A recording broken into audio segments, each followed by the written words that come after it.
Vous savez que pour moi, le rapport entre les hommes et les femmes est extrêmement riche. Autant la mixité des divers groupes me paraît problématique, autant la mixité entre hommes et femmes me paraît essentielle et même structurelle. Alors je pense au cas de Marion Maréchal, qui nous parle de manière assez touchante de Éric Zemmour. Et elle en parle effectivement comme une femme parle d'un homme plus ou moins héroïque. Et je crois que les femmes ont besoin de trouver des héros auxquels elles doivent croire, auxquels elles peuvent croire. C'est dans leur instinct, c'est dans leur ADN. Ce qui est un peu paradoxal, parce qu'en fin de compte, les femmes qui prônent l'égalité, en même temps, par ailleurs, elles encouragent les hommes à sortir du rang. Problème. En tout cas, qu'une femme, par exemple, dans le rapport de Marion Maréchal avec sa tante, eh ben, sa tante c'est une femme. Elle ne peut pas avoir le même lien affectif, psychique, spirituel avec une femme et avec un homme.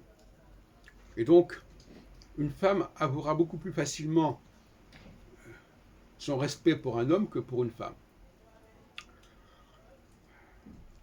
Et donc, dans cette mixité structurelle entre les hommes et les femmes, il y a un double enjeu. D'une part, il y a des femmes qui doivent parier sur l'avenir de certains hommes. Je dis bien parier, parce qu'il ne s'agit pas de valider quelque chose qui est déjà là, nécessairement, déjà exprimé et manifesté, mais quelque chose qui est potentiel.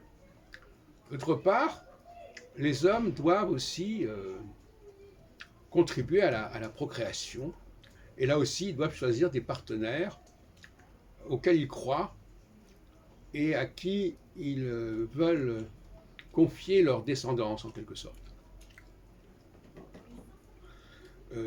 Donc, on voit bien la complexité, la richesse du lien entre les hommes et les femmes. Ça ne veut pas dire pour autant qu'il faille qu'ils vivent constamment entre eux. Les femmes ont besoin de vivre entre elles, et peut-être les hommes aussi, mais ce moment, cette synergie entre les hommes et les femmes, elle est absolument vitale.